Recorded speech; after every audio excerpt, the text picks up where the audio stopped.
Hey, it's Eric Osnes with Homebridge Financial Home Mortgage with my weekly update on mortgage rates for the week ending February 5th, 2022. Last week I was down in Arizona for the Barrett-Jackson Classic Car Auctions. I didn't buy anything, but the weather was beautiful and not a mask in sight. Things have been back to normal there for a long time, and surprisingly, COVID case counts in Arizona are actually lower than they are here in Washington, where we are still tightly locked down. I mention this because more and more of the nation is getting back to work, and this week's jobs report proved it. Come on, Jay. It's time to open up Washington, too. Let's go. The Bureau of Labor Statistics this week reported that 467,000 jobs were created in January, far beating expectations of 150,000. Additionally, job numbers for November December were revised upward by a whopping 709,000 jobs. The household employment survey, which involves interviewing real people, was even higher at 1.2 million jobs created in January. Along with that, the U6, the all in unemployment number, it's the one I prefer to use, improved to 7.1% from 7.3% a month ago. And wages rose a robust 0.7% in January. That's year over year up 5.7%.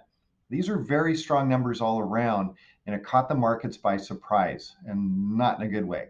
For the week, mortgage rates were higher compared to last week as the strong jobs report and all these other statistics weighed on the bond markets. Here's the national averages for mortgages for this week. Conventional 30-year fixed rate mortgages 3.85% up from 3.69 last week. Conventional 15-year fixed rates 3.12 up from 2.95% last week, up over that 3% mark. FHA and VA 3.5% up from 3.33% last week. And jumbo 30-year fixed rates 3.42 up from 3.34% last week. Up, yeah, but still historically they're still very good. We don't see them going down this year. So if you're sitting on the fence hoping for what we had, 3, 4, 5 months ago, probably not going to happen. Better to grab what you can get now. In other news, how do my arms look? I tend to be a fixed rate person, but a fixed rate mortgage may not always be the best financial decision. Current rates on adjustable rate loans are running around 0.5% to 0.75% lower than prevailing 30-year fixed rates, making them a pretty compelling thing to take a look at. Mortgage rates are cyclical, and we can intelligently use different loan programs to keep our payments as low as possible, even if our transaction's not happening perfectly at the bottom of a rate cycle. Sure, when rates are at rock bottom, lock in a fixed rate mortgage, no question about that. But what if they're higher or going through a cycle? That's when an adjustable may be a smart decision. So let's take some of the scare out of ARM loans so you fully understand them. They are not today what your parents told you about from the 80s or even up through the early 2000s.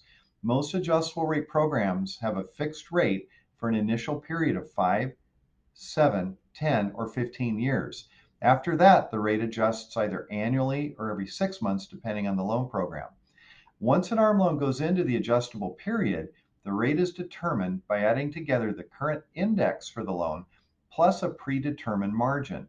Typically, that's 2.75 to 3%. Most ARM loans use the SOFR index these days. That's the Secured Overnight Financing Rate, currently at 0.05%. So, for example, if your loan were set to adjust today, you had a 2.75% margin and the SOFR index is 0.05, your new rate would be 2.75 plus 0.05 or 2.8%. Additionally, all ARM loans have caps. They have limits on how much the rate can adjust at each period and also over the life of the loan. Most loans have a 2% annual limit and a 5% lifetime limit on rate changes. You could never go more than 5 percentage points above your initial rate. They should also have no prepayment penalties, so you can refinance at any time without a penalty. And many people do just that. They wait for rates to hit the bottom of a cycle, then refinance into a fixed rate mortgage. Statistically, the average life of a 30-year mortgage is 7 years. So a 7-year, 10-year, 15-year adjustable rate can save you a ton of interest without really too much risk. If you have questions on ARM loans or if you just have other story problems to solve, just reach out. I'd love to help. You can reach me by calling me 206-915-ERIC, 206-915-3742. Email me, Eric at ericismybanker.com. That's Eric with a C. Listen in also to my radio show every Saturday at 2 and Sundays at 3 on AM 1590 or anytime on podcast. Hope that information is helpful. Have a great weekend. Talk to you next week.